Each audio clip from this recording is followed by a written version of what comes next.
प्रयागराज के ऐतिहासिक पौराणिक महत्व को जाना पुलिसकर्मियों ने। नमस्कार, आप देख रहे हैं प्रयाग टीवी। नए भारत की नई सोच के साथ मैं विशाल शुक्ला। प्रयागराज में महाकुंभ 2025 के दिव्य, भव्य और सुरक्षित आयोजन के लिए मेला पुलिस पंडाल में पुलिसकर्मियों को संकल्प प्रशिक्षण पंडाल में प्रतिदिन प्रशिक्षित किया जा रहा है। इसी क्रम में मंगलवार को प्रयागराज विद्वत परिषद के समन्वयक वीरेंद्र पाठक ने पुलिसकर्मियों को प्रयागराज की पौराणिक, ऐतिहासिक और भौगोलिक महत्ता के बारे में जानकारी दी। वीरेंद्र पाठक ने अपने संबोधन में बताया कि प्रयागराज का प्राचीन नाम तीर्थराज था।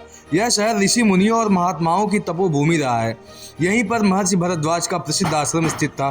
उन्होंने कहा कि महर्षि भारद्वाज ने लगभग 7500 वर्षों पहले पुष्पक विमान का वर्णन किया था, जिसका उल्लेख विभिन्न धार्मिक ग्रंथों में मिलता है। लेकिन मैं आपको बताने जा रहा हूँ, कोई शायद ही कहीं आपको लिखा पढ़ी में आया हो, कोई बताए कि आखिर माघ मेला और कुंभ मेला लगता ही क्यों। हमारे यहाँ सब वैज्ञानिक है और मैंने इस बात पे शोध किया कि हमारे शास्त्रों में, ग्रंथों में जो बातें लिखी हैं वो कोरी कपोल कल्पित है या उसमें कुछ तथ्य भी है। और आपको जानकर आश्चर्य होगा कि जैसे आप लोग सबूत ढूंढते हैं ना, साइंस के हिसाब, साइंटिफिक सबूत हमको मिले तो हम शो कर पाएंगे। उस तरीके तथ्य मिलते हैं कि नहीं, जो हमारी किताबों में लिखा है थोड़ा सा डिफरेंट है, लेकिन अगर उसको हम दो भागों में बांट दे, एक पुरोहिताई मतलब पूजा करना, दान और वगैरह वगैरह, तो चूंकि उसमें पुरोहिताई, 2 उदासीन और 3 वैष्णव, और इसमें 2 उदासीन जो हैं वो सिखों के अखाड़े, श्री चंद महाराज जो इनके गुरु हैं, बड़ा उदासीन अखाड़ा, ये गुरु नानक जी के पुत्र हैं, मतलब गुरु जी के पुत्र हैं। मैंने आपको एक बात कही कि मेरी शॉर्ट मेमोरी दिक्कत करती है कोविड के बाद, और इसी तरीके निर्मल अखाड़ा भी जो है वो भी सिखों का अखाड़ा है। तो कुल 13 अखाड़े यहाँ पे हैं। ये महाकुंभ,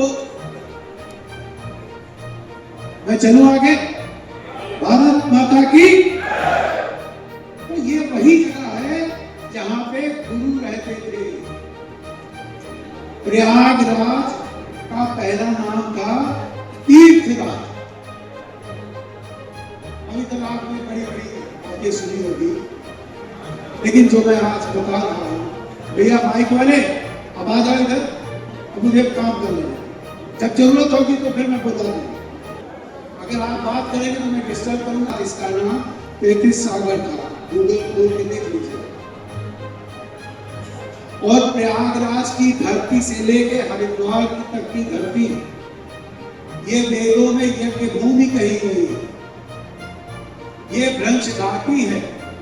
कुछ सवालों के जवाब आपको धर्म में मिलते हैं और कुछ सवालों के जवाब आपको भूगोल में मिलते हैं। आप किस धरती पे आए हैं, क्या होता है, यही मैं आपको बता रहा हूँ। भीड़ को कैसे नियंत्रण करना है, इसमें आपकी मास्टरी है, हम नहीं बता पाए। लेकिन जिस भूमि में आए, और यह भूमि है कैसे, मैं प्रयागराज के एक बड़े मंदिर के परिवार से हूँ। जीन्स पहनता हूँ तो वो मस्ती नहीं जाती। मैं धर्म में इतनी आस्था रखता हूँ कि कोई ऐसी ऊर्जा है जो मुझसे भी रिलेटेड है, और अन्य भी, जो समय समय पे हमारे विवेक को चैतन्य कर देती है। और आपत्ति काल में अगर आदमी का विवेक न मरे ना, तो समझ लीजिए कि भगवान उसके हर समय साथ है। और लड़के यही उससे पूछते हैं कि भगवान, अगर भगवान विष्णु है तो कहाँ? तो 33 सागर यहाँ कभी कहा करता था, और ये गोंडवाना लैंड का एक पार्ट है। और ये चित्रकूट, नैनी से जब थोड़ा सा आप ऊपर जाएंगे तो ये चट्टान का इलाका शुरू हो जाता है, और ये पूरा आपकी विंध्याचल पहाड़ियां शुरू हो जाती है। और जो यज्ञ हो रहा है वो इसी यज्ञ भूमि में हो रहा है। वैदिक समय से भी ये किस भूमि को यज्ञ भूमि कहा जा रहा है, जो करने का। और दूसरा स्थान है अन्न के उपजाने और अन्न के भंडारण का जरा सोच के देखिए। अन्न की खपत खत्म हो जाए, अन्न का भंडारण खपत हो जाए, उपज खत्म हो जाए, तो क्या आप जी सकते हैं? नमक खत्म होने की बात आ जाती है तो तुरंत देखिए हल्ला मच जाता है, बाजार से नमक शॉर्ट हो जाता है। और यह कि ये हो कहाँ रहा है? बड़ा मतलब बड़ा, यह अगर प्रयाग को बांट दीजिए तो बड़े बड़े जो यज्ञ हो रहे हैं उसी का नाम प्रयाग है।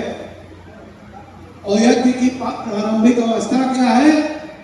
जब पाषाण काल, नवपाषाण काल, हिस्ट्री के बहुत सारे लोग इसमें होंगे, पाषाण काल, नवपाषाण काल आया होगा 75,000 साल पहले इस मानव के अंदर ये विकास हुआ कि क्या कल्पना हम कर सकते हैं, क्या हम चल सकते हैं? हमारे अंदर दूरदर्शिता का ये समावेश, बुद्धि जिसको हम कहते हैं, उपजना शुरू हुई।